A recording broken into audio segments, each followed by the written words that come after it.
नमस्कार और the deep dive में आपका स्वागत है। आज हम आसमान की बात करेंगे लेकिन एक थोड़े अलग नज़रिए से। हम बात करेंगे कि एक बेहतरीन पायलट कैसे बनाया जाता है। हमारे पास सुशील वाजपेयी द्वारा ग्लाइडिंग के लिए नेशनल एयर स्पोर्ट्स कमीशन के लिए तैयार की गई कुछ बहुत ही दिलचस्प सामग्री है। ये ग्लाइडर प्रशिक्षकों और उड़ान परीक्षकों के लिए एक तरह से गाइड बुक है और ये डीजीसीए के नियमों के हिसाब से भी है। तो आज का सवाल सिर्फ ये नहीं कि ग्लाइडर कैसे उड़ाना है, बल्कि ये है कि एक प्रशिक्षक कैसे ऐसे पायलट तैयार कर सकता है जो सिर्फ विमान को कंट्रोल न करें, बल्कि हवा में सोच सकें, सही फैसले ले सकें। आपने बिल्कुल सही नब्ज पकड़ी है। ये पूरी बातचीत मतलब इसी के बारे में है। देखिए, किसी को पास या फेल करना तो बहुत आसान है। असली चुनौती है एक पायलट की निर्णय लेने की क्षमता, जिसे हम जजमेंट कहते हैं, और उसके कौशल यानी प्रोफिशिएंसी को लगातार बेहतर बनाना। ये कोई एक दिन का ट्रेनिंग इवेंट नहीं है, ये एक पूरा कल्चर बनाने की बात है। तो चलिए इस कल्चर की नींव से ही शुरू करते हैं। सोर्स में एक प्रभावी आकलन की 8 पहचान बताई गई हैं। Objective, flexible, acceptable, comprehensive, constructive, organised, thoughtful और स्पेसिफिक। अब ये तो एक काफी लंबी लिस्ट है, लेकिन अगर एक प्रशिक्षक को आज से ही कोई 3 बातें अपनी शैली में लानी हो, तो वो कौन सी 3 होंगी जो सबसे बड़ा बदलाव ला सकती हैं? बहुत अच्छा सवाल है। अगर मुझे सिर्फ 3 चुनने हो तो मैं कहूंगा सबसे पहले ऑब्जेक्टिव यानी वस्तुनिष्ठ, दूसरा कंस्ट्रक्टिव यानी रचनात्मक, और तीसरा स्पेसिफिक यानी विशिष्ट। ये तीनों मिलकर मतलब फीडबैक का पूरा तरीका ही बदल सकते हैं। चलिए पहले वाले को समझते हैं। ऑब्जेक्टिव, इसका मतलब सिर्फ निष्पक्ष होना तो नहीं होगा, इसमें शायद और भी कुछ गहरा है ना? बिल्कुल। वस्तुनिष्ठ होने का मतलब है कि आपका आकलन तथ्यों पर हो, छात्र के असल प्रदर्शन पर, आपकी अपनी पसंद नापसंद पर नहीं। इसमें एक बहुत आम पीच है जिसे हेलो एरर यानी हेलो एरर कहते हैं। Hello error. हाँ, मान लीजिए एक छात्र की लैंडिंग बहुत स्मूथ है, बहुत ही अच्छी। अब प्रशिक्षक इतना प्रभावित हो जाता है कि वो उसकी खराब नेविगेशन या गलत रेडियो कॉल जैसी दूसरी गलतियों को नजरअंदाज कर देता है। तो आकलन ऑब्जेक्टिव नहीं रहा, वो एक अच्छी चीज के प्रभाव में आ गया। अच्छा, समझी। ये तो बहुत होता होगा। अब आते हैं कंस्ट्रक्टिव पर। ज्यादातर लोगों को तो यही लगता है कि प्रशिक्षक का काम ही गलतियां निकालना है, तो फिर ये रचनात्मक कैसे हो सकता है? यही तो वो मानसिकता है जो बदलनी है। एक प्रशिक्षक का काम सिर्फ गलतियां पकड़ना नहीं, बल्कि उन्हें सुधारने का रास्ता दिखाना है। अगर आप सिर्फ कहेंगे तुम्हारा टर्न खराब था, तो इससे छात्र निराश हो सकता है। हम्म। लेकिन अगर आप कहते हैं मैंने देखा कि टर्न के दौरान आपने रडर का सही इस्तेमाल नहीं किया, अगली बार चलो इस बात पर ध्यान देते हैं कि गेंद बीच में रहे, इससे तुम्हारा टर्न और भी कोऑर्डिनेटेड हो जाएगा। अब ये रचनात्मक फीडबैक है। इसमें गलती भी बताई गई और उसे सुधारने का तरीका भी। और हाँ, जहां तारीफ बनती है वहां करनी भी चाहिए। सही समय पर की गई प्रशंसा एक बहुत बड़ा मोटिवेटर होती है। और तीसरा आपने कहा स्पेसिफिक। मुझे लगता है ये सबसे मुश्किल हो सकता है। कभी कभी एक उड़ान बस ठीक लगती है। एक प्रशिक्षक इस सामान्य भावना को ऐसी सलाह में कैसे बदले जिस पर छात्र काम कर सकें? ये प्रैक्टिस से आता है। तुम्हारी उड़ान अच्छी थी, एक देखा जाए तो बेकार टिप्पणी है। हाँ, उससे कुछ सीखने को नहीं मिलता। बिल्कुल। स्पेसिफिक होने का मतलब है विवरण देना। जैसे फाइनल अप्रोच पर तुम्हारी स्पीड कंट्रोल बेहतरीन थी, बिल्कुल टारगेट स्पीड पर, लेकिन तुमने रनवे सेंटर लाइन से थोड़ा दाहिनी और टचडाउन किया। अब छात्र को पता है कि क्या अच्छा था और कहां सुधार करना है। ये छोटी छोटी बातें ही एक औसत पायलट को एक अच्छा पायलट बनाती हैं। तो ये सिद्धांत तो बहुत मजबूत लगते हैं।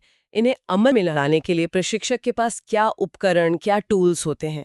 स्रोत में 2 मुख्य तरीकों का जिक्र है।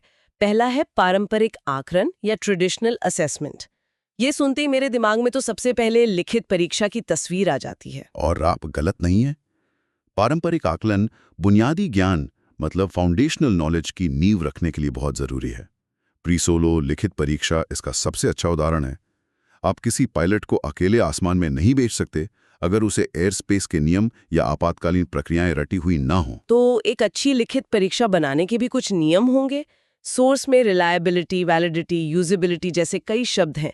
इनमें सबसे जरूरी क्या है? मेरे हिसाब से सबसे जरूरी है वैलिडिटी यानी वैधता। वैलिडिटी। हाँ, इसका सीधा सा मतलब है कि क्या आपका टेस्ट वही चीज माप रहा है जिसके लिए वो बना है।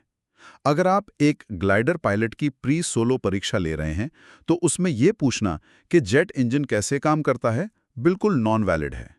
लेकिन ये पूछना कि कैनॉट रिलीज की स्थिति में एरोटो पायलट को क्या सिग्नल देना है, हाँ। ये 100% वैलिड सवाल है।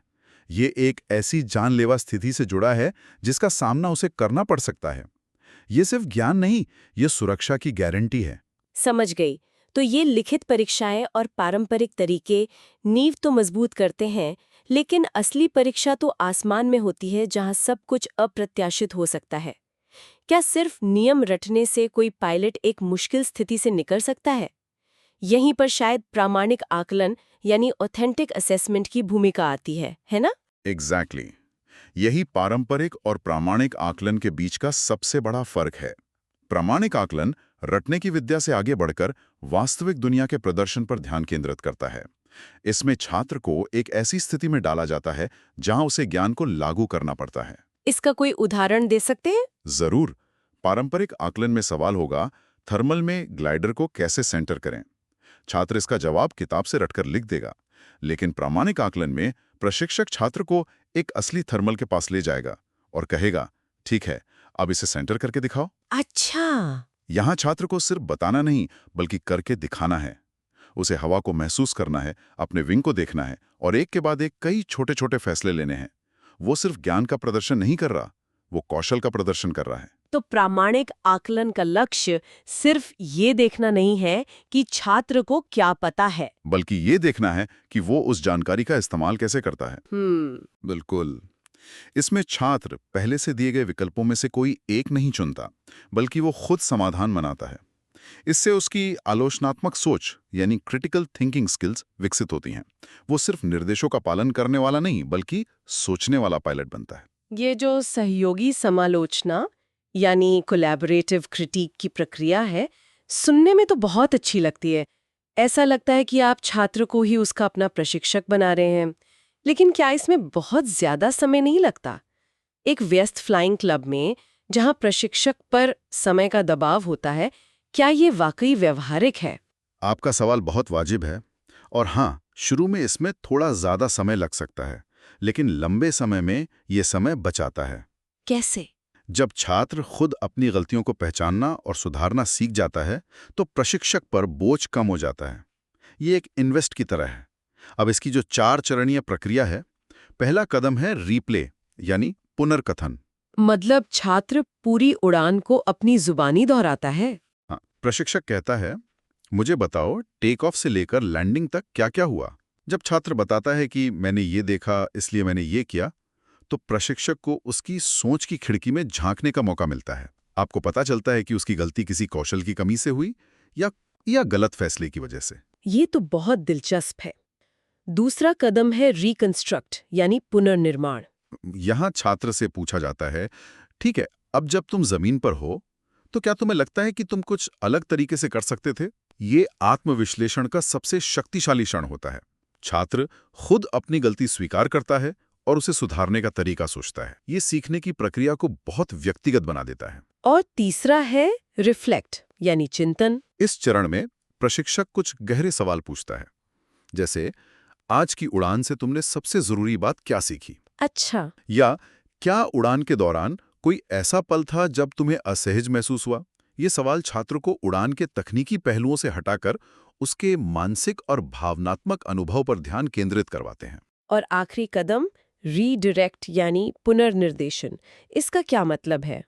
इसका मतलब है आज के सबक को भविष्य से जोड़ना। प्रशिक्षक पूछता है, आज जो तुमने सीखा उसका इस्तेमाल तुम अगली उड़ान में कैसे करोगे? या अगली बार जब तुम ऐसी स्थिति का सामना करोगे तो इस जोखिम को कम करने के लिए क्या करोगे? इससे सीखना सिर्फ एक घटना नहीं रह जाता, बल्कि एक सतत प्रक्रिया बन जाता है। ये वाकई एक बहुत ही गहरी प्रक्रिया है। लेकिन आकलन में कहीं ना कहीं तो ग्रेडिंग या मार्किंग की बात आती है। हम पास और फेल जैसे शब्दों से कैसे बचें जो इतने अंतिम लगते हैं? यहाँ स्रोत में रूब्रिक्स का जिक्र है। हाँ, रूब्रिक्स इस समस्या का बहुत अच्छा समाधान है। एक रूब्रिक बातचीत को ग्रेड से दक्षता के स्तर यानी लेवल ऑफ प्रोफिशिएंसी में बदल देता है। यह एक तरह का पैमाना है जो बताता है कि छात्र किसी विशेष कौशल में कहाँ खड़ा है। क्या इसका कोई ग्लाइडिंग विशिष्ट उदाहरण है? बिल्कुल। स्रोत में एक manoeuvre and procedure proficiency scale दिया गया है। इसके 4 स्तर हैं। डिस्क्राइब यानी वर्णन करना, डिस्क्राइब एक्सप्लेन, समझाना, प्रैक्टिस अभ्यास करना। और परफॉर्म यानी प्रदर्शन करना। मान लीजिए हम एरोटो पोजीशनिंग का आकलन कर रहे हैं। एक नया छात्र शायद डिस्क्राइब स्तर पर हो, मतलब वो बता सकता है कि सही पोजीशन क्या है। कुछ उड़ानों के बाद वह प्रैक्टिस स्तर पर आ सकता है, जहां वो प्रशिक्षक की मदद से पैंतरेबाजी कर सकता है और गलतियों को सुधार सकता है। और अंत में वह परफॉर्म स्तर पर पहुंचेगा, जहां वह बिना किसी सहायता के इसे कर सकता है और अपनी गलतियों को खुद ठीक कर सकता है। अच्छा। इससे प्रगति बहुत स्पष्ट रूप से दिखती है और फेल जैसा कोई शब्द होता ही नहीं है। तो ये सिर्फ ये नहीं बताता कि छात्र क्या नहीं कर सकता, बल्कि ये भी बताता है कि वो क्या कर सकता है और उसका अगला कदम क्या है। ये एकदम सही। और ये सिर्फ पैंतरेबाजी के लिए नहीं है। स्रोत में single pilot resource management SRM scale भी है। ये निर्णय लेने की क्षमता का आकलन करता है। ये इस बात पर ध्यान केंद्रित करता है कि पायलट जानकारी कैसे इकट्ठा करता है, जोखिमों का मूल्यांकन कैसे करता है और फैसले कैसे लेता है। इन सभी तरीकों में एक बात कॉमन लग रही है, सवाल पूछना। एक प्रशिक्षक के लिए सही सवाल पूछने की कला कितनी महत्वपूर्ण है। सोर्स में हायर ऑर्डर थिंकिंग स्किल्स यानी हॉट्स की बात की गई है। एक हॉट सवाल कॉकपिट में कैसा सुनाई देगा? ये एक बहुत ही जरूरी कौशल है। ज्यादातर प्रशिक्षक ऐसे सवाल पूछते हैं जिनका जवाब हाँ या ना में होता है। जैसे, क्या तुम्हें वो खेत दिख रहा है? एक हॉट सवाल कैसे और क्यों पर जोर देता है। उसी स्थिति में एक बेहतर सवाल होगा, अगर हमें यहाँ लैंड करना पड़े तो उन 3 खेतों में से तुम कौन सा चुनोगे और क्यों? वाह, इसने तो पूरी स्थिति ही बदल दी। अब छात्र को सिर्फ देखना नहीं है, बल्कि तुलना करनी है, विश्लेषण करना है और अपने फैसले को सही ठहराना है। यही इसका मकसद है। आप उसे सोचने पे मजबूर कर रहे हैं। स्रोत कुछ ऐसे सवालों से बचने की भी सलाह देता है जो सीखने में बाधा डालते हैं। जैसे ट्रिक क्वेश्चंस यानी भ्रामक प्रश्न जो छात्र का आत्मविश्वास कम करते हैं, या ओवरसाइज प्रश्न जो इतने बड़े होते हैं कि छात्र समझ ही नहीं पाता कि जवाब कहां से शुरू करें। जैसे कि क्रॉस कंट्री उड़ान के बारे में सब कुछ बताओ। हाँ, बिल्कुल। ठीक है, तो हमने अलग अलग उपक्रमों की बात की, सहयोगी समालोचना, रूब्रिक्स, प्रभावी प्रश्न। इन सभी को एक साथ कैसे लाया जाए? क्या कोई ऐसा तरीका है जो इन सबको मिलाकर एक मास्टर क्लास बन जाए? स्रोत में परिदृश्य आधारित प्रशिक्षण यानी सिनेरियो बेस्ड ट्रेनिंग या SBT का उल्लेख है। SBT ही वो मास्टर क्लास है। ये प्रामाणिक आकलन का सबसे उन्नत रूप है। मुझे याद है, एक बार एक छात्र था जो हर पैंतरेबाजी बिल्कुल किताब के हिसाब से करता था, लेकिन जैसे ही मौसम थोड़ा बदलता या कोई अप्रत्याशित स्थिति आती, वो घबरा जाता था। तभी मुझे समझ आया कि हम उसे पैंतरेबाजी सिखा रहे हैं, निर्णय लेना नहीं। तो SBT इस कमी को कैसे पूरा करता है? SBT अलग अलग पैंतरेबाजी सिखाने से आगे बढ़कर उन्हें एक यथार्थवादी कहानी में पिरोता है। लक्ष्य सिर्फ एक सटीक 360 डिग्री टर्न करना नहीं है, बल्कि ये तय करना है कि क्रॉस कंट्री उड़ान के दौरान एक कमजोर थर्मल को छोड़कर अगले की तरफ कब और क्यों मुड़ना है। छात्र को एक मिशन दिया जाता है, जैसे आज हमें 50 किलोमीटर दूर उस रिज तक जाकर वापस आना है, मौसम बदल सकता है, योजना बनाओ। तो छात्र सिर्फ एक पैंतरेबाजी का अभ्यास नहीं कर रहा, वो एक पूरी उड़ान का प्रबंधन कर रहा है। बिल्कुल। उसे योजना बनानी है, उड़ान के दौरान फैसले लेने हैं, जोखिमों का प्रबंधन करना है। जैसे एक निर्णय बिंदु आ सकता है, थर्मल कमजोर है, क्या आगे बढ़ना चाहिए या वापस एयरफील्ड की ओर मुड़ जाना चाहिए। उसे रास्ते में 3 सुरक्षित लैंड आउट क्षेत्रों की पहचान करनी होगी। यह सार्थक पुनरावृत्ति के माध्यम से निर्णय और जोखिम प्रबंधन कौशल का निर्माण करता है, जिसे हम आम भाषा में अनुभव कहते हैं। तो SBT अनुभव बनाने की प्रक्रिया को तेज कर देता है। हाँ, एक तरह से। अंत में स्रोत अपने स्वयं के आकलन डिजाइन करने के लिए एक 4 चरणीय प्रक्रिया भी देता है। ये उन प्रशिक्षकों के लिए है जो अपने ट्रेनिंग प्रोग्राम को और बेहतर बनाना चाहते हैं। हाँ, ये बहुत ही उपयोगी फ्रेमवर्क है। संक्षेप में पहला कदम है सीखने के उद्देश्य तय करें, मतलब आप छात्र से क्या करवाना चाहते हैं। दूसरा, उन व्यवहारों को सूचीबद्ध करें जो दिखाते हैं कि उद्देश्य पूरा हो गया है। तीसरा, सफलता के मानदंड स्थापित करें, कितना अच्छा प्रदर्शन काफी अच्छा है।